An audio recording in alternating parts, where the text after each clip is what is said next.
shadow knows.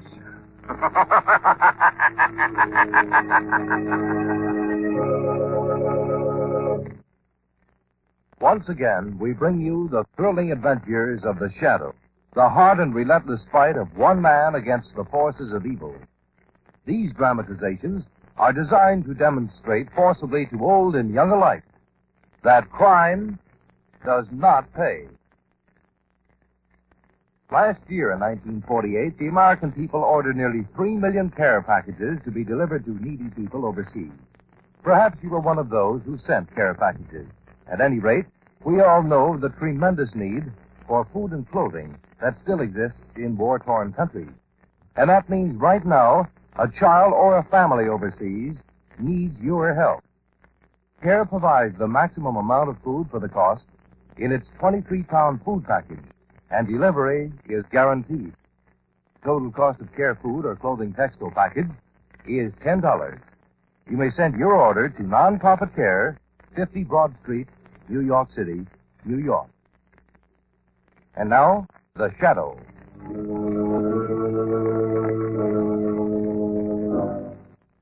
The Shadow, who aids the forces of law and order, is in reality Lamont Cranston, wealthy young man about town. Years ago in the Orient, Cranston learned a strange and mysterious secret. The hypnotic power to cloud men's minds where they cannot see him. Cranston's friend and companion, the lovely Margot Lane, is the only person who knows to whom the voice of the invisible shadow belongs. Today's drama, The Trail of the Knifer.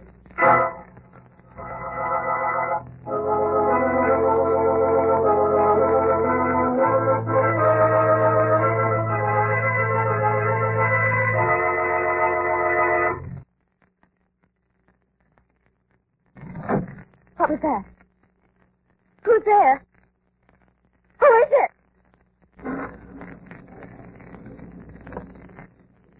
There's someone in this room.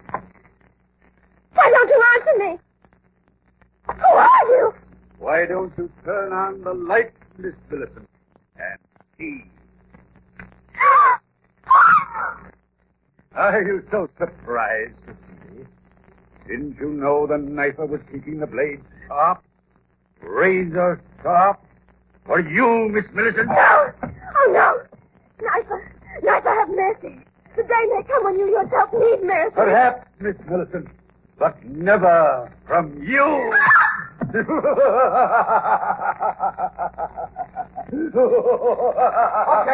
That'll do.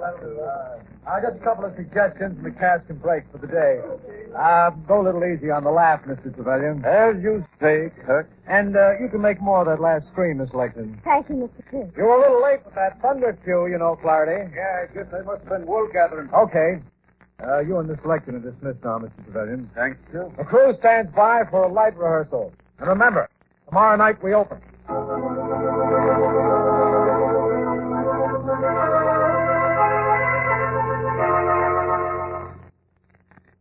And that was the last rehearsal of the revival of The Trail of the Knifer, featuring the inimitable Trevelyan, aging star of horror plays of yesteryear. In spite of a series of mysterious mishaps during rehearsals, producer Edmund Gerard was hoping desperately for a Broadway hit. Until on opening night, Richard Kirk, his brilliant young director, walked into his office. Miss Gerard, I've asked Mr. Trevelyan and Miss Lexington to stop in here on their way to their dressing rooms in case you have any last-minute suggestions.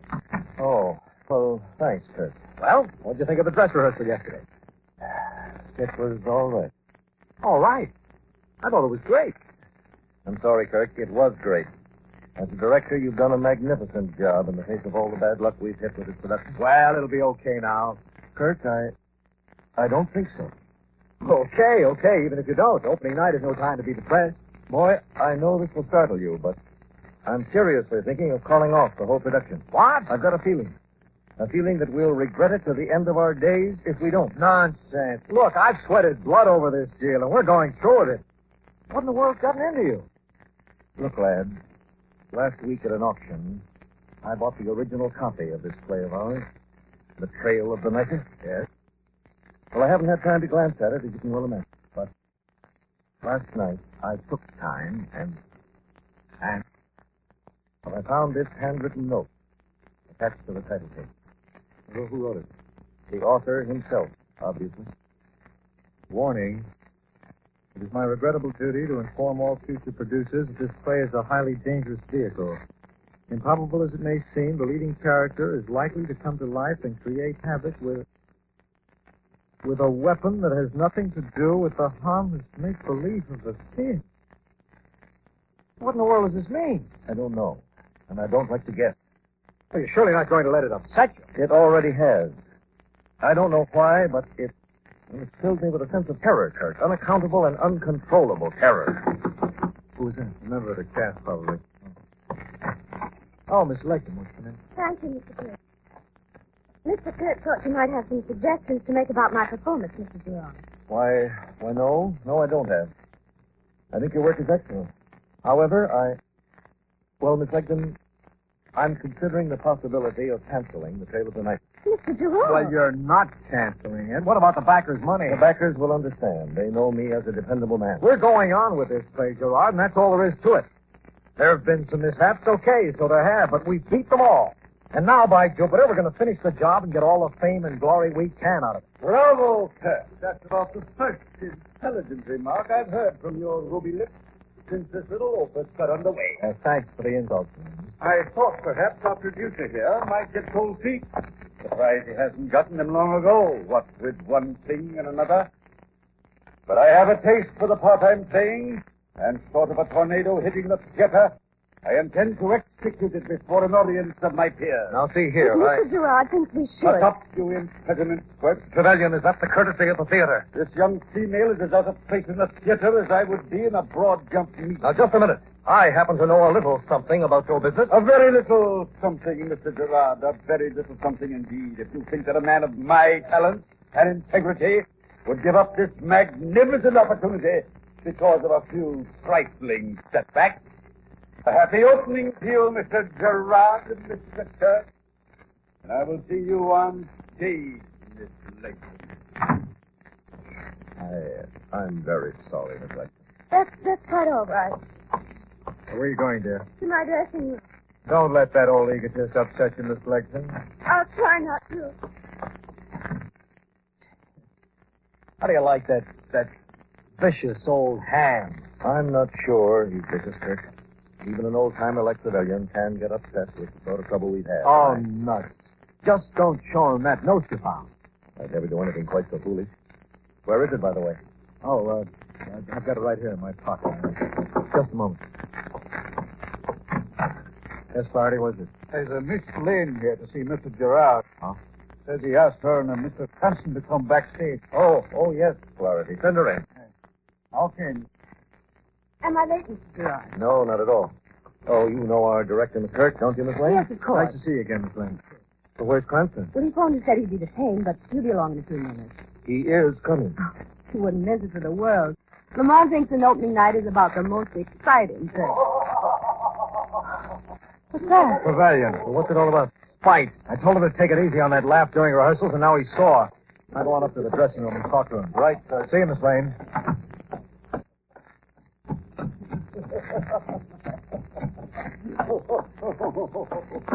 Trevelyan! Trevelyan! Hey, come in. Now, look, Trevelyan, I told you yesterday to go easy on your throat. Now, I'm telling you again, and for the last time, cut it out. Just who do you think you are talking to? I happen to be the director of this show. Do you know what I think of you, Mr. Kirk? Let's change the act. This time I'll tell you what I think of you. You're an insufferable, broken-down old ham-bone who could be replaced by any cut-rate agent in town like that. You untalented young swine. You snapped your fingers in my face. Thanks for telling me, Trevelyan. I thought it was the ruins of Pompeii. Why, Save your steam, Sangali. From now on, you follow orders or I'll bounce you out on your varicose ear. And we'll hold him for a beat, the turkey-necked windbag. All I need is one more run-in with him and then... Well, what do you want? Excuse me. Excuse me. Well, look, get out of my way, will you? You're not actually trying to scare me with that phony pop, are you? That trick knife wouldn't cut hot butter. It wouldn't cut hot butter. Gerard. Gerard! Gerard!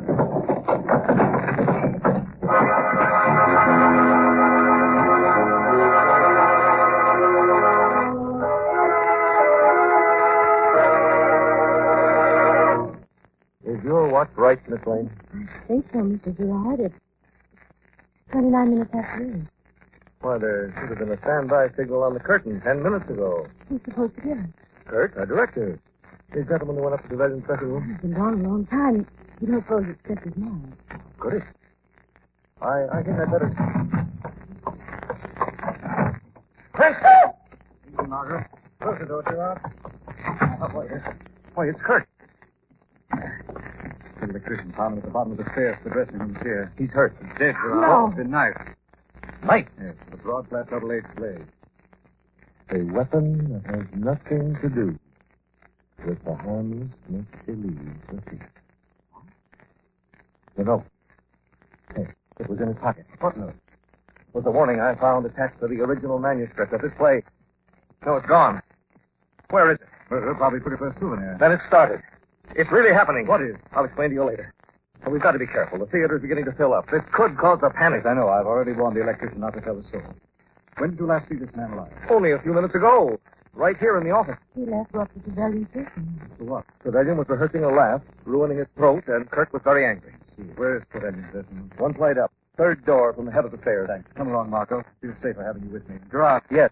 I think it'd be just as well if you sent for the police. Right now.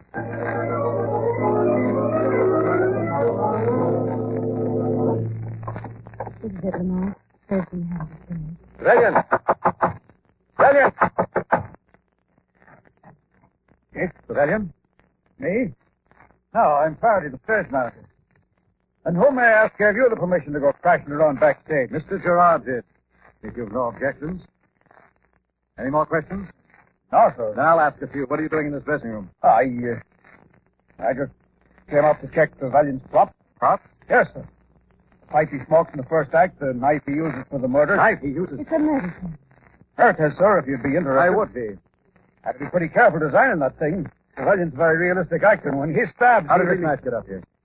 I brought it up myself in the top room after rehearsal yesterday. Now, you see how it works? The blade goes up in the handle. It does.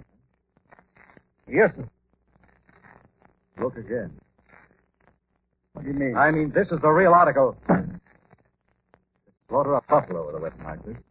Where in the world did it come from? That's easy. You can buy them about a dozen in any pawn shop. The question is, why did you bring it up here yesterday? I didn't know it was nothing so dangerous, sir. Oh, hello, Miss Lake. I've been looking everywhere for him. What's the matter, Mr. Kirk? I saw him lying on the couch in Mr. Gerard's office. I thought he was sleeping. I touched him before I realized that he was dead. I found Kirk at the bottom of the stairs a few minutes ago, stabbed to death. What was supposed to be a prop knife with a phony blade. A knife identical to the weapon Flaherty brought up from the prop room. And I don't think even Flaherty would try to deny it, would you, Flaherty? Where's he? He's standing right there in the grass. Had the courtesy to say goodbye. You could probably find him at Donahue. Donahue? It's a bar and grill up the alley where the crew congregate. Thanks. Shall I go along with I you? think you'll be safer here than with me, Margot. Stay with Miss Lakeland. And when Gerard comes back, find out if he got that call through to the police.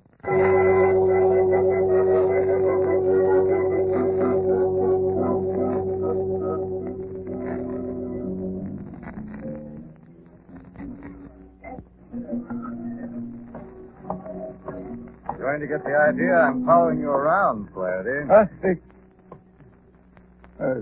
What's the matter? A man can't buy himself a drink? Who said not? What do you have? What are you buying? I'll ring for the boy. Now let's talk. What about? About you. About how you wouldn't like to see this play open.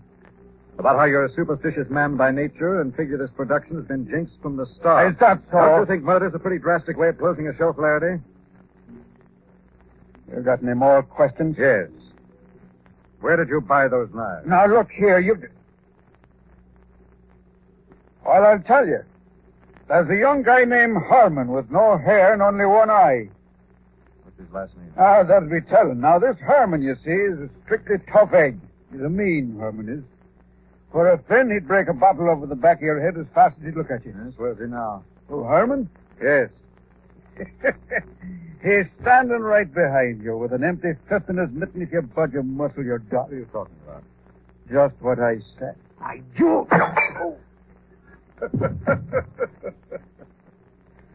Just exactly what I said, mister.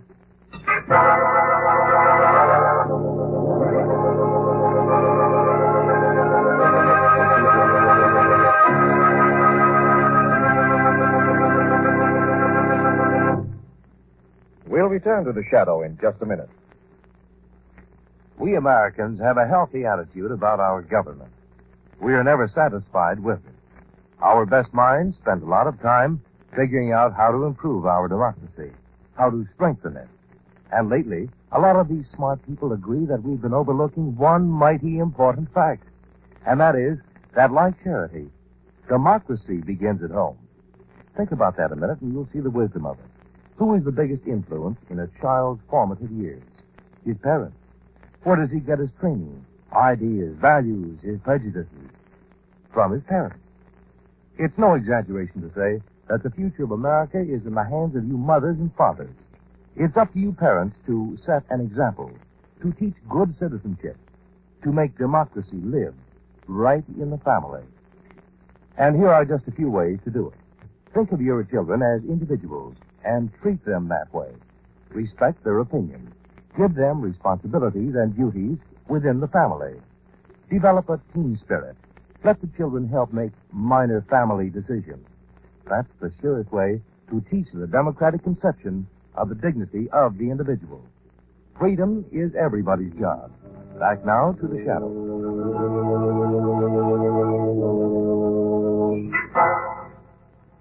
Death has struck down the director of the old horror play, The Trail of the Knifer. In an effort to discover the identity of the real knifer, Cranston was knocked unconscious in a bar and grill next door to the theater. Now Margot leans over his prostrate form in a backroom booth. Lamont? Lamont? Are you all right, Lamont? Well, yes. Bar and grill. Hey, look, I'm sorry this had to happen. Where's Flaherty? Flaherty? Yes, Flaherty, the stage manager of the theater, the guy who tried to crack my skull. Well, Mr. Flaherty just left a minute ago. When I saw him go out, I came in the booth here. I found you. Get to the phone, Margot. Call the police. Tell them to pick up on Mr. Flaherty. Okay. Anything else happen? Oh, I don't think so. Where's Miss Lakeman? I left her in Gerard's office. Yeah? What's it going? Yes, with the phone. Call from the theater. I don't want to leave her alone any longer than we can avoid.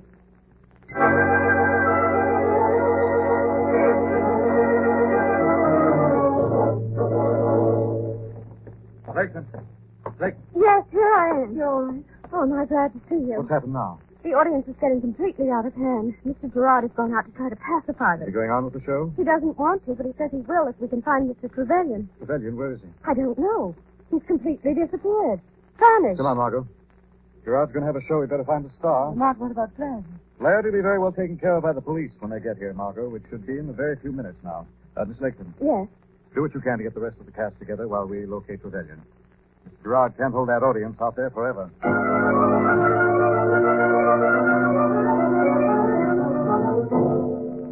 Grip, you see Mr. Trevelyan? Trevelyan, no, sir. Where could he be? Did you look in the old green room? Could he be in there? Well, he ducks in now and then for a smoke door there by the exit. Come on, Margot. It's worth a chance. Trevelyan?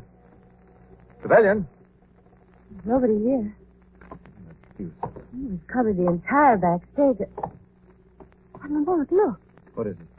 Old playbills, dozens of them. And these must be 50 years old, Lamont. Look, here's one. Sir John Forbes Robertson in Hamlet. One even more intriguing. Presenting a new murder drama, The Trail of the Knifer. Being the authentic account of the career of... Wait a minute, what do you know? What is it? Close the door. I want to get a good look at this. Right. Listen to this, Margot.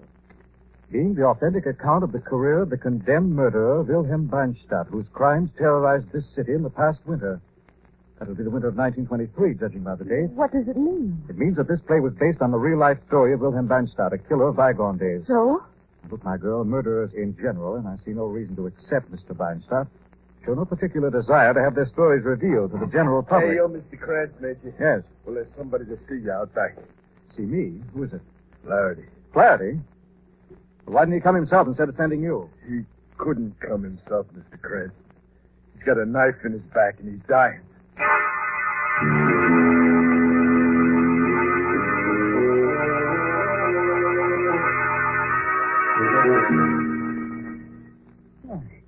I gotta tell you this fast.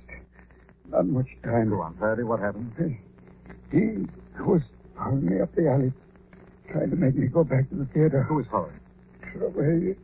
Mr. Trevelyan, where is he? There's no time. Let me talk. All right, Margot. Go ahead, Mr. Faraday. We fought. He was trying to drag me back to the theater. I hit him, and just then... Yes? He let me have it with the knife. Knife? Where's Trevelyan now? I don't know. Maybe down below. Down below. Below what? Below what, Faraday? In 1939, we did Faust and... Clarence. Stop. Oh. What does he mean by Faust? Clear-headed to the end, Larry. He was right. We did do Faust here in 39. Anything special about the production? No, nothing but hard work. Had to cut out a piece of the stage, build a room under it to make a trapdoor. Trapdoor? Sure. In his Faust, you know, the devil has to disappear through a trapdoor.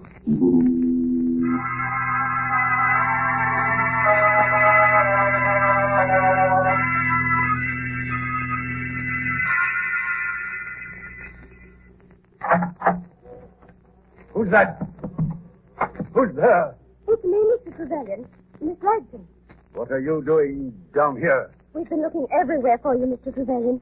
I had heard about the trap door under the stage, so I came down here just on the chance. I hope you're satisfied now that you've found me, Miss Lincoln.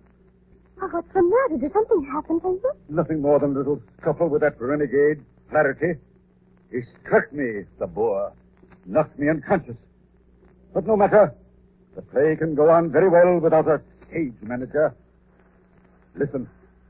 The audience. Come on, Miss Lincoln. We've got to go up there and give a performance, the best performance we can. Just a moment. Later. Wait. No time. The show must go on. You missed the point, Trevelyan. The show must not go on. Why, Miss Lincoln, what are you saying? This time I'm going to make sure of the cancellation of the Trail of the Knifer. What? You're a complete egotist, Trevelyan. You'd force this performance to go on over all obstacles. Force it for your own petty personal gain. But what you don't realize is that a play can't go on with a dead star. What are you talking about? This. A knife? Exactly. And this one is no prop. Surely you can't. That is, you can't. But I can and I will. Do you think I'd let one more murder stand in my way now, you spindle-shanked, superannuated warhorse? Miss Lincoln. You love good theater, Trevelyan. Then revel in this. This is the high moment. The climax of the night thrust in the dark when the earth flares in final flame and the devil sits grinning on his throne. No, please, no. Play a death scene, you ham. This is your final curtain. Who's that? Someone talking. Are you sure it's not your final curtain, Miss Layton? Who are you? The shadow. Visible to you but near at hand in the name of justice. What do you want here? Retribution. Retribution for the ruthless steps you took to stop the production of this play. Not the small things, setting fire to the dressing rooms, wrecking the electrical system, but the steps you took when those things didn't work and the opening night came. You got desperate. I don't know what you're talking about. You knew Kirk was determined to proceed in spite of you, so you killed him. Trevelyan here was to be next, because he too was bent on producing the show at all costs. But Flaherty got in the way, didn't he, Miss Laketon? That's not During true. that struggle in the dark alley you missed, the knife that was meant for Trevelyan landed in Flaherty's back. Then you managed to drag the unconscious star down here where you were going to correct that little mistake. Why should I murder anyone? For a strange reason, but a sound one nevertheless. You didn't want the life of one Wilhelm Beinstadt brought before the public again. You wanted your father's story buried in the past. Oh, What do you know about my father? I know that the pseudonym of Lake Town is nothing more than the English translation of the German name Beinstadt. Your father's crimes have been preying on your mind for years, and a theatrical performance of them was more than you could bear. And say it's true. What right do they have to rake all this up from the grave? To make me live it all over again in all its ugly, miserable horror? What right did you have to take their lives? The same right my father had. And I'll keep on taking lives until his name is buried once and for all. Now listen to me. Once and for all, I said. Come back here. The theater's surrounded. Come back. You haven't got a chance. Right there. Okay, man, that's it. I warned you, Miss Laketon. You didn't have a chance.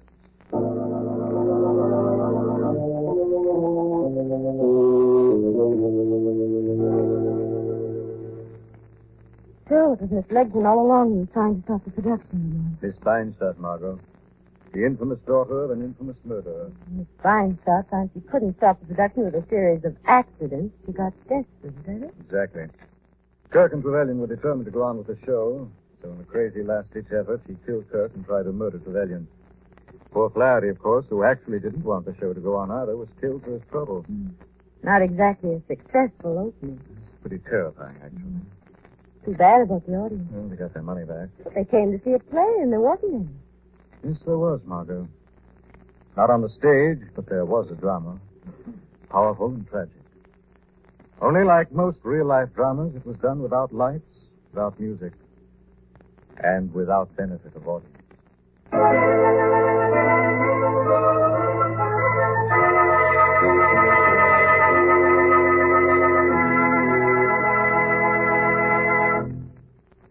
Everyone knows the sound of a human heartbeat. It may be yours, mine, anyone. Well, one of the ways you can keep that heart beating is to help fight heart disease. And we must fight heart disease because compared to other leading causes of death, heart disease is America's leading cause of death. Our scientists and doctors must find effective ways to combat it. They need your help. Yes, your dimes and dollars can furnish the necessary research, the education and community effort in this all-out fight against heart diseases. So, when you're asked to give to the American Heart Association, give and give generously. Open your heart. Fight heart disease. Now, once again, back to the shadow.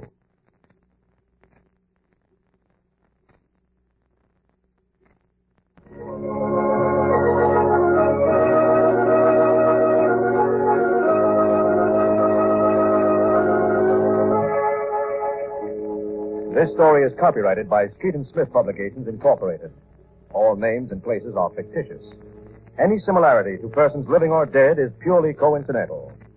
Listen again next week, same time, same station, when the shadow will again demonstrate that The weed of crime bears bitter fruit.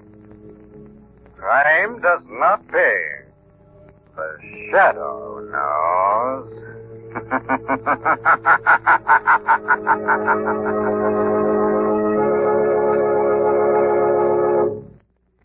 Next week, same time, same station, we bring you another strange and thrilling adventure of the Shadow's daring battle against the forces of evil. The part of Lamont Cranston was played by Brett Morrison, Margot by Grace Matthews. This program came to you from New York. Stay tuned now for Quick as a Flash. This is the Mutual Don Lee Broadcasting System.